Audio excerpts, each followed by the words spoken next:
il faut que ngeen xam ne dette bi ñuy wax dañ koo nëbb tuddee ko dette cachée wala dette odieuse. Rapport Cour des comptes dafa wax ni ci banque primaire yi lañ ko contracté, ce qui veut dire que xaalis bi dafa jóge ci banque primaire yi dugg ci ay compte état occulte, ay compte yoo xam ne teguwul ci yoon, te loolu noonu banque ba xam na ko, ña ko contracté xam nañ ko. Banque ba xam na ni dette bii muy joxe amul benn base légale, amul benn base juridique. Ki di jël bor bi xam na ni bor bi mu jël tegu ko ci yoon, te compte bu mu koy dugal teguwul ci yoon. Te bu génnee compte boobu ci ay compte particulier la dugg daanaka. ay compte nit yoo xam ne ay compte bancaire la, ñu dimbale leen ñoom soit ñu jënd ci ay kër wala investir ko fenn wala génne ko bitim réew wala investir ko ci ay crypto-monnaie. Circuit bi en réalité noonu la demee.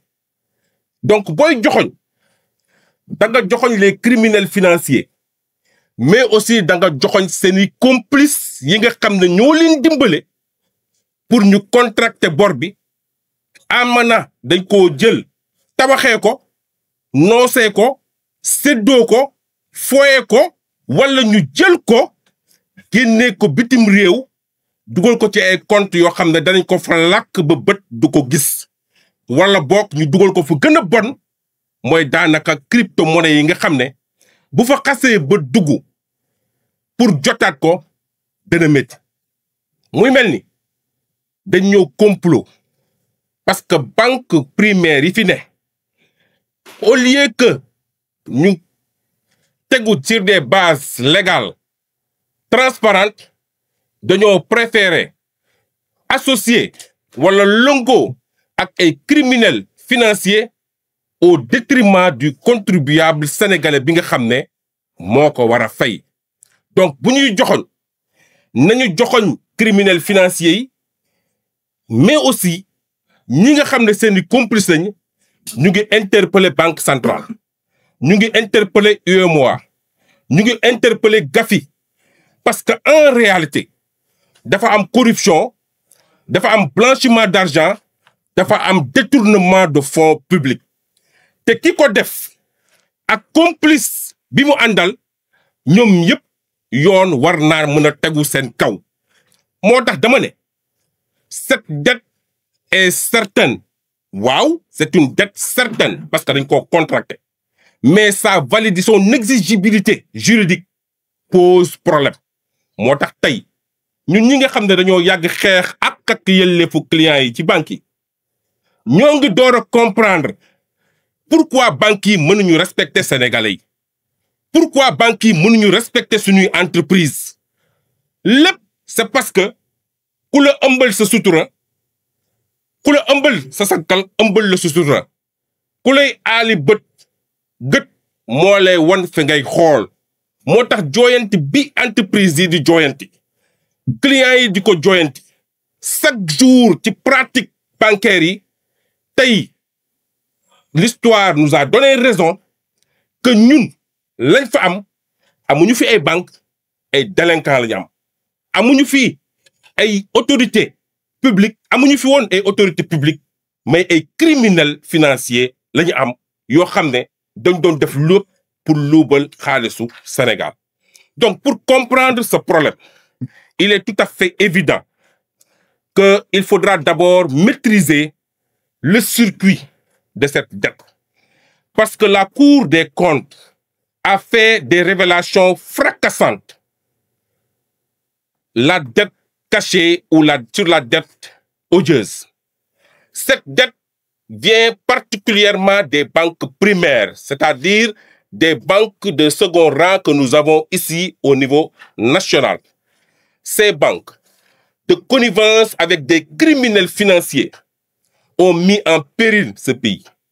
Parce que là, cette dette, en réalité, a quitté les banques pour des comptes occultes créés par des autorités étatiques. C'est une dette qui n'a pas été autorisée par le Parlement. Mais cette dette, ayant abouti dans ses comptes, a quitté aussi ses comptes pour des comptes particuliers. Et ces comptes particuliers sont des comptes des agents de l'État. Ces comptes-là appartiennent à des personnes qui ont ouvert ces comptes dans des banques locales d'abord, nationales. Et c'est à partir de ces banques que toutes les transactions ont été opérées, soit pour financer leurs projets personnels, soit pour construire, soit pour cacher cet argent dans des comptes à l'extérieur, offshore, je ne sais pas. Surtout dans des crypto-monnaies. Parce qu'il faudra comprendre que le monde a évolué. Le monde avance à grands pas. C'est un monde qui est en train de se virtualiser avec les crypto-monnaies. Donc, il nous sera extrêmement difficile de recouvrer cet argent, surtout s'il est vraiment injecté dans les crypto-monnaies.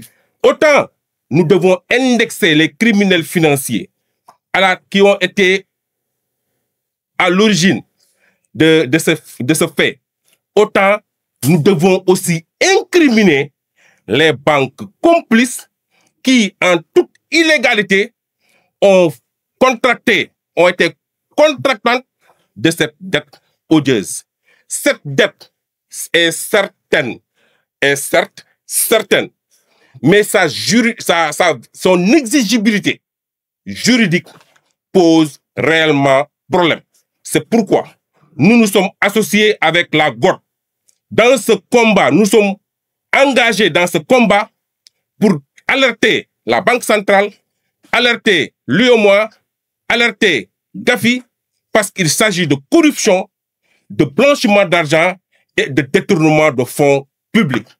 C'est pourquoi nous sommes venus ici pour exprimer notre malaise, notre frustration et évoquer aussi des propositions allant dans le sens de ne pas payer cette dette odieuse par l'État, par le contribuable sénégalais qui souffre énormément de cette dette.